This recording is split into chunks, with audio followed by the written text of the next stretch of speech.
आज एक बार फिर न्यूक्लियर बम की बातें होने लगी हैं।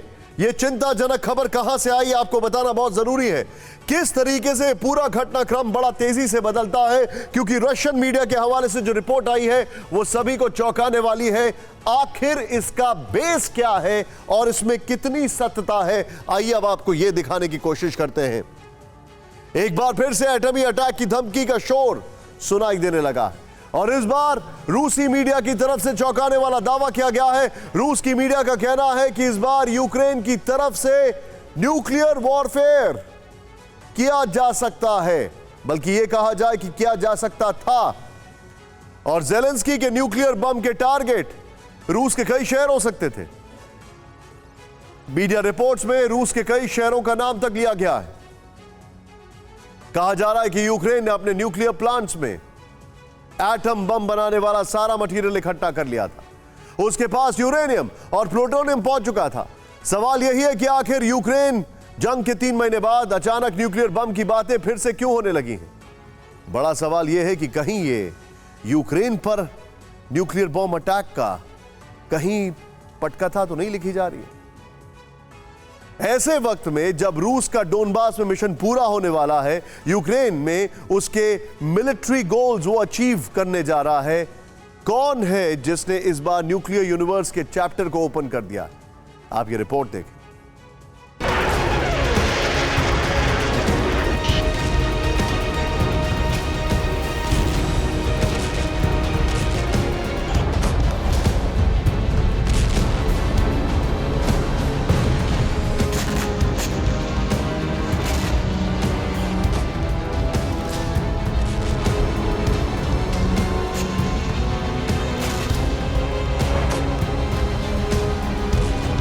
यूक्रेन धरती का वो हिस्सा जहां इस वक्त मौत तांडव कर रही है। जमीन से, आसमान से, समंदर से सिर्फ और सिर्फ अंगारे बरस रहे हैं।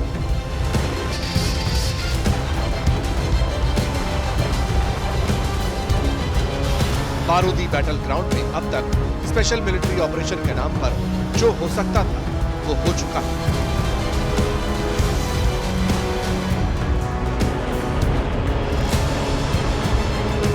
पहले टैंक्स और तोप ने बर्बादी मचाई, फिर ड्रोन्स ने काउंटर किया,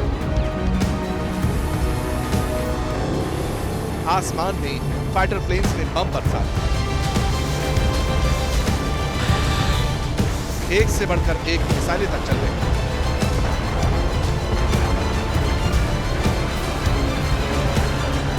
पारंपरिक युद्ध के नाम पर दुनिया के सामने हथियारों की जितनी नुमाइश हो सकती थी वो की जा चुकी है।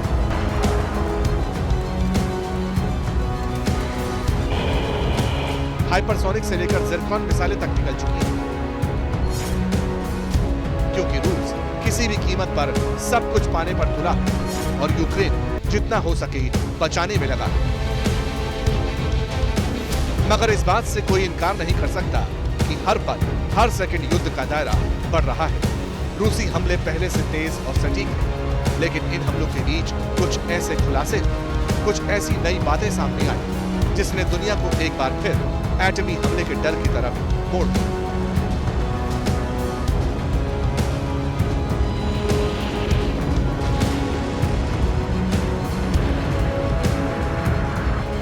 सवाल, क्या रूस पर एटम अटैक होने वाला?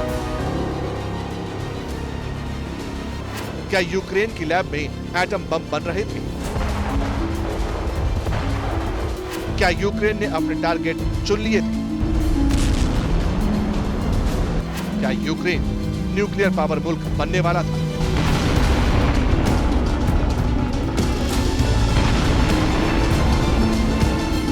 जंग के 3 महीने बाद इन सवालों का सामने आना अपने आप में कई थ्योरीज को जन्म देता है, लेकिन यह बात भी सही है कि अगर सवाल उठे तो फिर इनके पीछे कोई ना कोई तो वजह। जब वजह तलाशी गई तो रूसी लोकल मीडिया की एक क्लिप सामने आई, एक तस्वीर दिखी। इस तस्वीर को ईस्टर्न यूरोप की मीडिया ने अपने ट्विटर हैंडल से ट्वीट किया। ट्वीट में साफ लिखा था, रूस की लोकल मीडिया का दावा है कि यूक्रेन ने रूस के ब्रायंस्क शहर पर एटम बम के अटैक की प्लानिंग की।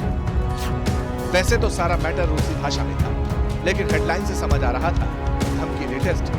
हालांकि इसमें कोई शक नहीं कि जंग के बीच रूसी मीडिया का यह दावा सनसनीखेज है, लेकिन बात सिर्फ ब्रायंस्क शहर की नहीं। इसी खबर में आगे लिखा हुआ था कि यूक्रेन की तरफ से रूस के कई शहरों को टारगेट किया जाना है। दावा तो ये भी किया गया कि रूस के बेलगोरोड, रोस्टोव और सिम्फेरोपोल जैसे शहरों पर भी न्यूक्लियर हमले की प्लानिंग। इस बीच अटैक के अलर्ट को लेकर ब्रायंस्क शहर में 8 जून तक हाई अलर्ट घोषित कर दिया गया। अब सवाल है कि इस खबर का सोर्स क्या है, रूसी मीडिया ने किसके हवाले से इतना बड़ा क्लेम किया, क्योंकि अब तक दुनिया तो यही जानती है कि यूक्रेन के पास कोई एटम बम नहीं। यूक्रेन के प्रेसिडेंट ज़ेलेंस्की कई बार कई फोरम पर कह चुके हैं कि उनकी न्यूक्लियर रिसर्च फैसिलिटी में एटम बम पर कोई तैयारी नहीं हो रही। लेकिन रूसी मीडिया के मुताबिक यूक्रेन के इन दावों को यूक्रेन के ही एक शख्स ने काउंटर किया। नाम है व्लादिमीर रोगोव। पता यह चला कि व्लादिमीर रोगोव ज़ेपोरिजिया रीजन की मिलिट्री सिविलियन एडमिनिस्ट्रेशन की मेन काउंसिल का मेंबर है। व्लादिमीर रोगोव ने रूसी लोकल मीडिया को बताया कि कीव की नाजी सरकार ने न्यूक्लियर अटैक की तैयारी पूरी कर ली। इस शख्स का यह भी दावा है कि तबाही का सामान न्यूक्लियर पावर प्लांट में तैयार हो रहा था। दावे के मुताबिक ज़ेपोरिजिया न्यूक्लियर पावर प्लांट में ज़ेलेंस्की सरकार ने 30 टन प्लूटोनियम और 40 टन एनरिच्ड यूरेनियम इकट्ठा किया हुआ था। वैसे ये कोई सीक्रेट नहीं है कि न्यूक्लियर बम बनाने के लिए प्लूटोनियम और यूरेनियम का इस्तेमाल होता है, लेकिन सवाल है कि ये जानकारी व्लादिमीर रोस्टोव को कैसे मिली। तो इसे लेकर रूस की लोकल मीडिया ने इंटरनेशनल एटॉमिक एनर्जी एजेंसी यानी IAEA के चीफ का वॉल स्ट्रीट जर्नल के जर्नलिस्ट को दिया हुआ इंटरव्यू कोट किया। मीडिया में कहा गया कि IAEA डायरेक्टर राफेल ग्रोसी ने ही प्लूटोनियम और यूरेनियम के स्टॉक की जानकारी दी। ये डिटेल्स वॉल स्ट्रीट जर्नल के पत्रकार की तरफ से साझा की गई थी।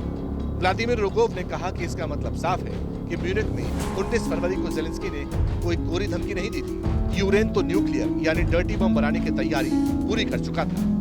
रोगोव के मुताबिक इतने सारे रेडियो एक्टिव मटेरियल से कई परमाणु बम बनाए जा सकते थे।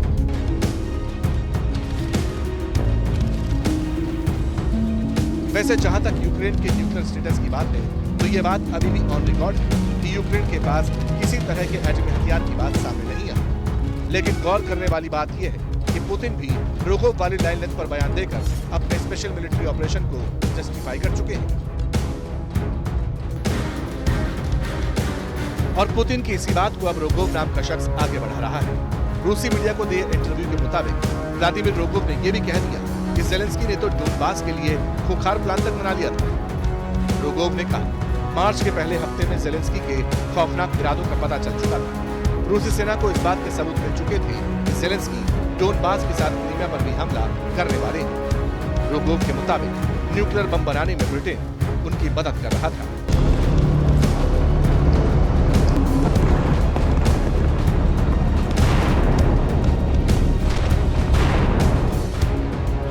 और इसी वजह से रूसी सेना ने सबसे पहले यूक्रेन के एटमी प्लांट्स पर कब्जा किया। पहले चेर्नोबिल, फिर ज़ेपोरिजिया और इसके बाद खेर्सोन वाले प्लांट्स पर कंट्रोल किया। रोगोव का कहना था कि अगर यूक्रेन न्यूक्लियर बम पर कंट्रोल कर लेता तो फिर रूस के कई शहरों को शुरुआत में ही बर्बाद कर देता।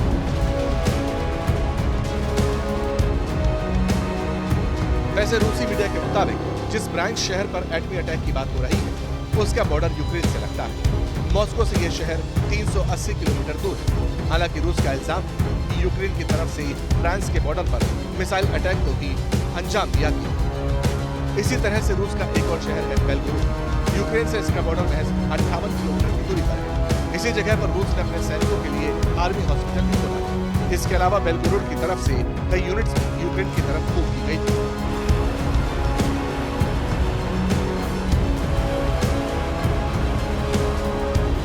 रूस का तो यह भी इल्जाम है कि बेलगोरोड में भी यूक्रेन की तरफ से कई एरियल अटैक्स को अंजाम दिया गया।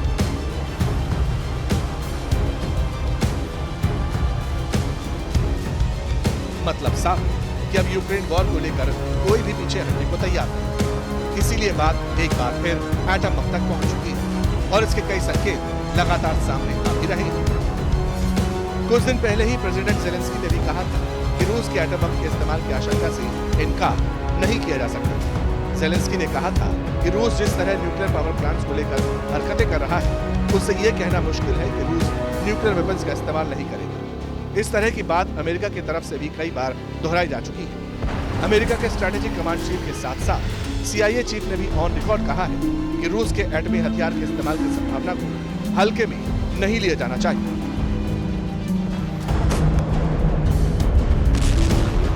यानी बात सिर्फ यूक्रेन की नहीं, बल्कि यूरोप और अमेरिका भी एटमी खतरे को महसूस करने लगे। और ऐसा इसलिए भी है क्योंकि रूस की तरफ से न्यूक्लियर धमकियों की एक पूरी टाइमलाइन सामने आई। 24 फरवरी के बाद पुतिन ने जैसे ही न्यूक्लियर कमांड को एक्टिव मोड पर डाला, उसी के बाद से रूस में वेस्टर्न वर्ल्ड को लेकर धमकियों का एक सिलसिला सा शुरू हो गया। यूरोप के शहरों को मिनटों में बर्बाद करने की बातें होने लगी। लेकिन बात सिर्फ यहीं खत्म नहीं हुई। एटमी अटैक की धमकियों का सिलसिला तो अब भी जारी है और इनमें लेटेस्ट नाम जुड़ा है रमजान कादिरोव का। चेचन कमांडर और पुतिन के करीबी कादिरोव ने पोलैंड को लेकर धमकी दी। कहा है कि अगर ऑर्डर मिल जाए, यानी पुतिन ग्रीन सिग्नल दे दे, तो फिर 6 सेकंड के अंदर पोलैंड को खत्म कर सकते हैं। यानी इशारा न्यूक्लियर मिसाइल से हमले का था। कुछ दिन पहले ही रूस के एक सांसद ने तो फिनलैंड को 10 सेकंड में फना करने की बात कही थी।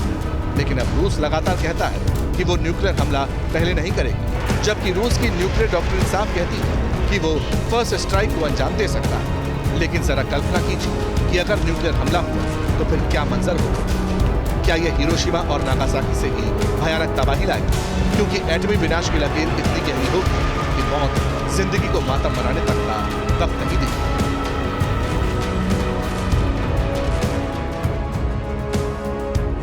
परवाह देश की, सोमवार से शुक्रवार रात 10 बजे TV9 भारतवर्ष पर।